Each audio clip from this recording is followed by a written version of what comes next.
Hello students, welcome to my class. আজি exercise 5.2 আলোচনা কৰিম. 5.1 আগৰ ভিডিঅ'টোত আমাৰ কৰা হৈছে. 5.2 question number 1 চাবা. ইয়াত এখন টেবুল দিয়া আছে. টেবুলখনত a d n a n তাৰ যিকোনো তিনিটা মান দিয়া আছে. আমি ফৰ্থটো উলিয়াব লাগে. ফাৰ্ষ্টটো আছিলে a = 7, d = 3, n = 8. an আমি জানো a 8 হ'ব, a + 7d তাহলে কি হ'ব, আমি a এর ঠাইত 7 বহালো, 7 * 3 7 + 21 হল, গতিকে 28. সেকেন্ড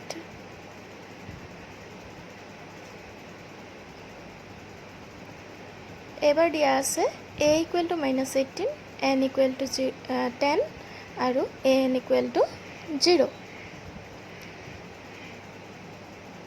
a10 = আমি লিখিব পাৰো a + 9d. আমি সূত্ৰটো জানো. a10 ৰ ঠাইত আমি কি বহাম, তেতিয়াহ'লে এতিয়া 0 = -18 + 9 * d implies হ'ব 9d = 18 implies d = হ'ব 18/9 মানে 2.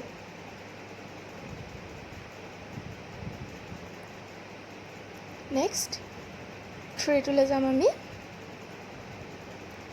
3 টো তেনেদৰে d দিয়া আছে, n দিয়া আছে আৰু an দিয়া আছে. d দিয়া আছে -3, n দিয়া আছে 18 আৰু an দিয়া আছে -5. আমি উলিয়াব লাগে a. an আমি জানো কি হয়, a + n - 1 * d. n ৰ মান ইয়াত হৈছে 18, a 18 বহাম. an দিয়া আছিলে আমাৰ কিমান, -5. a আমি নাজানো, প্লাস 18 - 1 কিমান হ'ব, 17. 18 - 1 * d হৈছে -3 implies -5 = a + 17 * -3.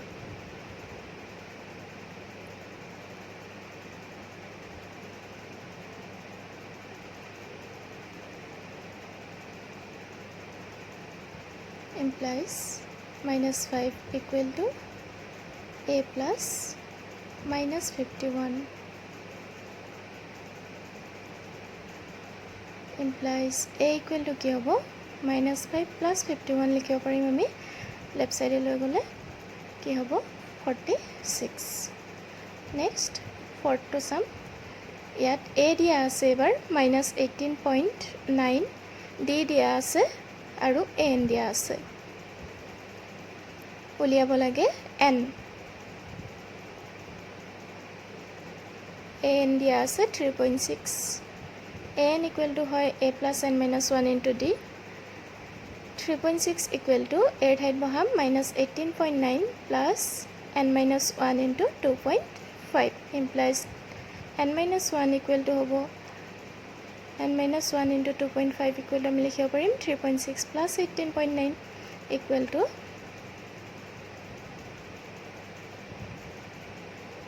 22.5 implies n - 1 = কি হ'ব, 22.5 2.5 ডিভাইড কৰিম.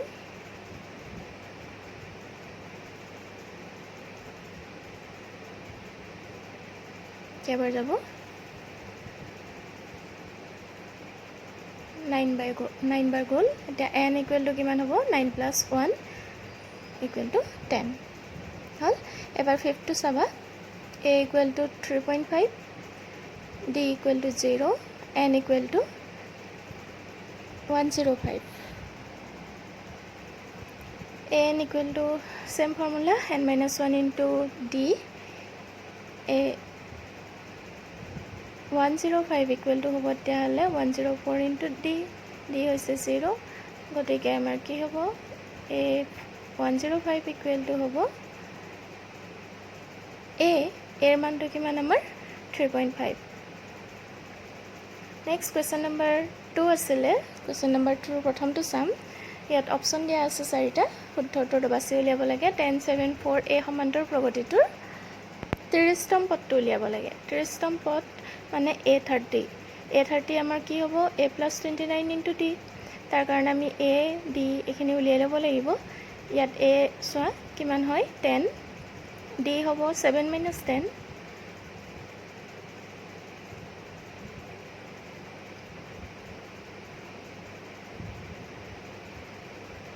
minus 3 এতেকে A30 হ'ব কিমান 10 plus 29 into minus 3 equal to 10 minus 29 into 3 হয় 87 equal to কি হ'ব minus 77 answer to হৈছে C next second to চাবা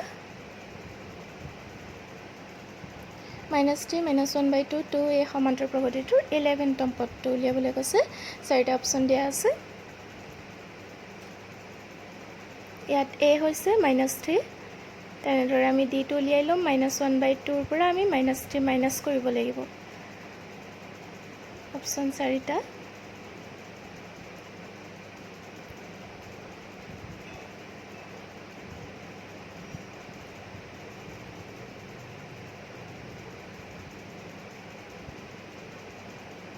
d টো উলিয়াই লৈছো লসাগু 2 -1 plus 6 মানে plus 5 by 2 এতিয়া a11 কিমান হ'ব a plus 10 দি লিখিম আমি -3 plus 10 into 5 by 2 10 to cancel কৰিলো 5 বাৰ গ'ল -3 plus 25 মানে কিমান হ'ব 22 answer to B option B thank you